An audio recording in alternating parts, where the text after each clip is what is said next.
अस्सलामुअलैकुम नाज़रीन, मैं Asad Abbas Bhatt advocate high court हाजिर खिदमत हूँ कुछ नई कानूनी आईनी और सियासी खबरों के साथ। नाज़रीन, बहुत ज़्यादा एप्रिसिएशन आती है आप लोगों की तरफ से, जिसका मैं जितना शुक्रिया अदा करूँ शायद उतना ही कम है। इसी तरह से काइंडली हमारी पजीराई करते रहें ताकि हम आपके लिए जो है वो नई नई वीडियो नई नई इंफॉर्मेशन लेके आते हैं। तो नाज़रीन, आज का जो व्लॉग है वो भी कानूनी भी है, सियासी भी है और उसके अंदर जो है वो आपके लिए कोई नॉलेज भी होगा। नाज़रीन, आते सारी याहिया अफरीदी जो ऑनरेबल चीफ जस्टिस आज तैनात हो चुके हैं, उनकी खलबरदारी भी हो चुकी, उन्होंने अपना लाहेअमल भी दे दिया। दो तीन चीजें उनके जो आते सार उन्होंने इकदाम किया है उसको आप काबिल जिक्र समझते हैं हम, और उसका जिक्र जो है वो करना जरूरी है। एक तो यह है कि उन्होंने कहा कि जनाब जो है वो सुप्रीम कोर्ट में तमाम कोर्ट रूम्स को लाइव स्ट्रीमिंग सर्विस फराहम करने का फैसला उन्होंने किया है। लाइव स्ट्रीमिंग ये है कि कोई भी ओवरसीज पाकिस्तानी कोई साइल जो है वो अपने केस में क्या आर्गुमेंट हो रहे हैं, उनके वकील क्या बात कर रहे हैं, किस चीज के ऊपर क्या मुद्दा है, वो सारी चीजें जो है वो उनका वो लाइव देख सकेंगे। और ये बड़ा अच्छा एक इकदाम है। अभी जो फिलहाल था वो कोर्ट रूम नंबर 1 था और उसके अंदर भी ये था कि जो काजी फायज ईसा साहब हैं, जो भी फॉर्मर चीफ जस्टिस आज से हो गए हैं, उनका ये था कि कुछ वो केसेस जो पब्लिक इंपॉर्टेंस के थे उनके अंदर वो लाइव स्ट्रीमिंग करते थे, बाकी जो है वो उसके अंदर मुकदमात में नहीं होते थे। लेकिन अब ये फैसला हुआ कि तमाम के तमाम कोर्ट रूम्स के अंदर लाइव स्ट्रीमिंग लगाई जाएगी। लेकिन इसके अंदर 3-4 चीजें उन्होंने बड़ी अच्छी की। एक तो ये उन्होंने कहा कि जहां पे खवातीन साइल हैं उसकी रजामंदी के तहत ही केस की समाअत में जो है वो दिखाया जाएगा और राजदारी बरती जाएगी। बाजुकात जो है वो कोई खुदा नास्ता रेप के केसेस होते हैं, कोई ऐसे मुकदमात होते हैं जिसके अंदर खवातीन जो है वो नहीं आना चाहती और उसको आना भी नहीं चाहिए इस तरह मंजर आम पर। तो वो उन्होंने कहा कि ठीक है कि साइल से हम पूछेंगे कि जनाब आपका क्या है, आप इसके अंदर वाकई चाहते हैं कि इसके अंदर आपको लाइव स्ट्रीमिंग के अंदर लाया जाए और अच्छा हो। बाकी इंटरनेशनली बेशुमार मुकदमात ऐसे हैं, अदालतें हैं जो लाइव स्ट्रीमिंग पे चलते हैं। ये भी एक अच्छा इकदाम है और इसको अप्रिशिएट करना चाहिए। इसकी जो अभी तक उन्होंने कहा था कि कोर्ट रूम नंबर 1 के अंदर ही है, अब इसके अंदर जो है वो जब तक साइल कहेगा उनकी एक हो सकती है। ये तो एक अच्छी बात होगी जो एडमिनिस्ट्रेशन साइड पे थी। दूसरा ये है कि प्रैक्टिस एंड प्रोसीजर कमेटी, जो कि आपको पता है कि मुकदमात सुप्रीम कोर्ट के अंदर कौन सा मुकदमा कौन सी तारीख को लगेगा, क्या प्रोसीडिंग है, क्या मामला है, वो आपकी प्रैक्टिस एंड प्रोसीजर एक्ट 2023 था, उसके अंदर ऑर्डिनेंस भी आया, उसके तहत ही जो है वो मुकदमात की सुनवाई होती थी और कौन सा केस किस तारीख पे फिक्स होगा ये तय होता था। तो उसकी कमेटी का आज नोटिफिकेशन जारी हो गया है, आज इसके अंदर जो है वो याहिया अफरीदी जो है वो चेयरमैन है, यानी उसको हेड करेंगे। सैयद मंसूर अली शाह साहब उनके साथ हैं और फिर उनके तीसरे जो कुलीग हैं वो भी इसके अंदर जो है वो आ गए हैं ताकि इसके अंदर जो है वो एक क्लैरिटी आ सके और मुकदमात जो है वो फिक्स हो सके। तीसरे जो है जी मुनीब जस्टिस मुनीब अख्तर जो है वो भी इसके अंदर आ चुके हैं। उन्होंने भी काजी फायज ईसा की जो कमेटी थी उसके अंदर बैठने से इनकार कर दिया था। अब अभी जो तबसरा चल रहा है वो ये है कि जनाब हुकूमत ने बड़ा सोच समझ के फैसला किया कि इतनी तरमीम लाएं, लेकिन अल्लाह का भी एक निज़ाम है। अब याहिया अफरीदी भी एक इंटेग्रिटी वाले जस्टिस हैं, उनकी जो एक हिस्ट्री बताती है कि जनाब वही हैं, वो शायद हुकूमत को उस तरह से टो ना कर सकें, शायद वो हुकूमत को उस तरह से जो है वो सपोर्ट ना कर सके जिस तरह काजी फायज ईसा साहब कर रहे थे। और अब जो है वो इसके अंदर ये भी है कि जनाब कमेटी जो है जाहिर है उनके पास इख्तियार है, वो चीफ जस्टिस हैं और वो उसके अंदर ये बना सकते हैं जो मौजूदा रूल है। एक उनका नॉमिनी होगा, एक जो है वो सेकंड प्यूने जज होगा और एक चीफ जस्टिस साहब का जो है वो होगा जो कि इसके अंदर होंगे। अब हुकूमत ने इसके अंदर भी सुना है कि कल कोई बिल पेश किया है और उसके अंदर तब्दीली लाने की कोशिश करें, क्योंकि अगर मुकदमात उनकी मर्जी के फिक्स ना हुए, अर्जेंसी किसके अंदर है क्या है, तो शायद हुकूमत को उस तरह से टफ टाइम मिलेगा। और ये जो बात है हुकूमत फोर्स ही करने में शायद नाकाम रही है। उनको लगा कि जनाब ये तो बिल्कुल हो गया, तरमीम आ गई, अब तो बल्ले बल्ले हो गई, लेकिन ऐसा नहीं है, अभी टफ टाइम मिलने के इम्कानात बाकी हैं। दूसरी जहां तक बात है कि मुख्तलिफ जो है वो जैसे आगा सराज दुरानी ने भी तबसरा किया, उन्होंने कहा कि अब अवाम के बरसों से जेर समाअत केसेस की समाअत जल्दी होगी।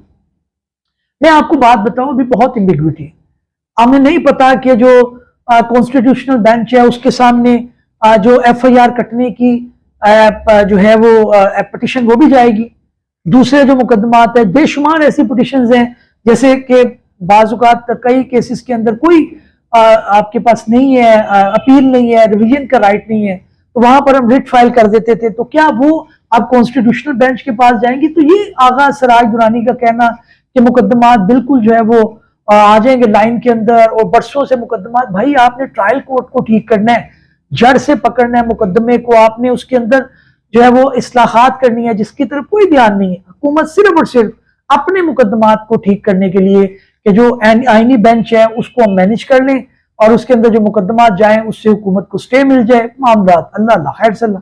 भाई मुकदमात जो अवाम के फंसे हुए हैं वो निचली सिविल कोर्ट से मुकदमा खराब होता है, जहां पर 10 साल लगते हैं, 20 साल लगते हैं, 25 साल लगते हैं, तो आपको उसको ठीक करने की जरूरत है, फिर साइल को रिलीफ मिलेगा। इनका ये कहना कि जल्दी हो जाएंगे, ये खाम ख्याली है। आपने करके देख लिया, अभी थोड़े दिनों में आपको समरात आने शुरू हो जाएंगे, आपको लग पता जाएगा कि जनाब इसके अंदर मामला है क्या और आप किस करवट जा रहे हैं। अभी ये कहना कि हो जाएंगे, ये मुझे नहीं समझ आई। अच्छा जी, अगली जनाब आपको पता है कि जो मामला चल रहा है आज, इसके अंदर फायरिंग का जो मामला है, उसके अंदर जो सुना है कि बस वैन जो है उन्होंने छीन ली एक उसके ऊपर, एक मोड़ के ऊपर इस्लामाबाद के अंदर। अब जो बात आ रही है वो दो मौकफ आ रहे हैं, एक जो है वो तारड़ साहब जो फरमा रहे हैं और एक जो है वो जो आपके आईजी साहब फरमा रहे हैं, उनके अंदर जमीन आसमान का फर्क आ रहा है। एक जो है वो स्टेशन था, इस्लामाबाद से लोग निकले हैं और कैदियों की 3 वैनें थी, उसके ऊपर उनका कहना है कि जनाब हमला हो गया, शीशे तोड़ दिए और कैदी निकल गए, उनको पकड़ा गया और कुछ जो एहलकार जख्मी हो गए, हुकूमत का ये कहना है। अब आईजी साहब जो कह रहे हैं कि जनाब इसके ऊपर फायरिंग हुई है, और जो आपके तारड़ साहब हैं, जो आपके स्पोक्स पर्सन है अताउल्लाह तारड़, उनका ये कहना है कि जनाब इसके ऊपर जो है वो पत्थरों से बरसा हुआ है। अब जियो ने भी आज एक वीडियो चलाई जिसके अंदर लोग पत्थर फेंक ले, तो ये बड़ी एक अजीब सी बात लग रही है कि पुलिस मुकाबला करना चाहते थे, पीटीआई के वर्कर उसके अंदर थे, जो बैरिस्टर सैफ हैं वो उसके ऊपर सुबह से 3-4 दफा तनकीद कर चुके हैं, जो कि मशीर इतलात हैं इसके केपीके के अंदर। उनका ये कहना है कि जनाब हुकूमत क्या करना चाहती थी, उनको सारा दिन इस्लामाबाद की मुख्तलिफ सड़कों पर फिराते रहे और उसके बाद आपने कहा कि इनको फलाने टूल प्लाजा के ऊपर जाकर संजरानी जो है वो संगजानी इस तरह का नाम है उस जगह का, वहां पर जो है वो संगजानी जो है वो वहां पर ये वाकया पेश आया। और इसके अंदर जो अभी एक हो सकती है चीज वो ये है कि जनाब इसकी एक प्रॉपर इंक्वायरी हो। आप ऐसे ही पकड़ के 80 के करीब आपके कैदी हैं, आपकी हुकूमत की क्या इसके अंदर कारकर्दगी है, और फिर आपने पकड़ भी लिए, आपके पास नफरी भी पहुंच गई, तो दाल में कुछ काला लग रहा है। इनको चाहिए कि इसकी प्रॉपर एक इंक्वायरी करवाएं और तब ये सामने आएगा कि ये किसकी नाअहली है।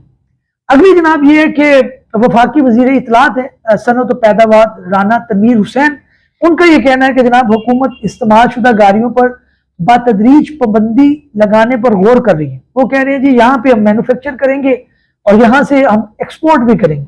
देखिए आपकी जो है स्टील मिल चल नहीं रही, पीआईए आप प्राइवेटाइज कर रहे हैं, मुख्तलिफ महकमे आपने प्राइवेटाइज किए हैं, कॉम्पिटेंसी कहाँ है? सिफारशी कल्चर, तल्ला मिनते, मेरा जानने वाला तेरा जानने वाला, जब तक ये आप खत्म नहीं करेंगे, चले कोटा आप रख लें, उसको कागजों में तो रखेंगे तो कोर्ट उसको उड़ा देगा, लेकिन कम से कम आप 50-50 पे तो लाएं। 50% आपके लोग वो हों जो कि मेरिट के ऊपर आए, जो मुकदमात को समझते हो। 50% आप कोई तल्ला मिनता कर लें, पॉलिटिकल पार्टी है, उनका कोई ना कोई निजाम चलना होता है, समझ आती। लेकिन भाई आपका 110% वो लोग हैं जो सिफारशी कल्चर है, जो आपके नारे लगाते हैं, जो आपकी गाड़ियों के पीछे भागते हैं, वो कॉम्पिटेंट है नहीं है, आपने उसको नौकरी पकड़ा दी। बेनजीर के जमाने के अंदर पीआईए के अंदर बेशुमार भर्तियां इस तरह की हुई जिसके अंदर मेरिट नहीं था, वो 25-30 साल के अंदर मुल्क को खा गए हैं। इसी तरह से आपका स्टील मिल का मामला है, दूसरे मामला आते हैं। तो ये बड़ा इंपॉर्टेंट है कि आप देखें कि आप जब कम करेंगे तो गाड़ियों की कीमतें बढ़ेंगी, आप पहले बतदरीज आप करें और अपनी इंडस्ट्री को भी आप करें। लोकल इंडस्ट्री लगनी चाहिए, इसमें डाउट नहीं है, लेकिन क्वालिटी नहीं है, उसके अंदर मेरिटोक्रेसी नहीं है, सिफारिश कल्चर है, निपोटिज्म है, तो फिर कहां से इंडस्ट्री चलनी है। अगला चलते हैं जनाब, अब ये हो गया। अगला जो बात है जनाब जिसके अंदर आ रही है कि जी अब हाँ जी ये तो ये उन्होंने जनाब आज का मामला है जिसके अंदर आपको देखना पड़ेगा कि इसके अंदर क्या हो रहा है। बाकी ईरान पर जो हमले हैं इसराइल के, उसकी पाकिस्तान पुरजोर मजम्मत कर रहे हैं और इंटरनेशनल कम्युनिटी भी उसके अंदर कह रही है कि जनाब ये नहीं होना चाहिए। लेकिन अब इसके अंदर जाहिर है बेटर सेंस प्रिवेल करनी चाहिए, क्योंकि दोनों साइडों के ऊपर अगर इस तरह की इंतहा होगी, इसराइल ने तो जाहिर है ज्यादती इतनी की है, गजा के अंदर हो, वो लुबनान के अंदर हो, वो ईरान के अंदर हो, अब किसी चीज का वो मद्देनजर नहीं रख रहे। और जाहिर है जो हिल्लाशेरी है, पुष्पनाई है, वो किसकी है? वो सिर्फ और सिर्फ अमेरिका की है। उसके अंदर देखना चाहिए अमेरिका को कि बैलेंस खित्ते के अंदर आपने क्रिएट करना है, अदरवाइज ये आग फैल सकती है और इसके अंदर मामला खराब हो सकते हैं। नए भी लोग में मिलते हैं नाज़रीन, चैनल को सब्सक्राइब कर लीजिएगा। अल्लाह हाफिज।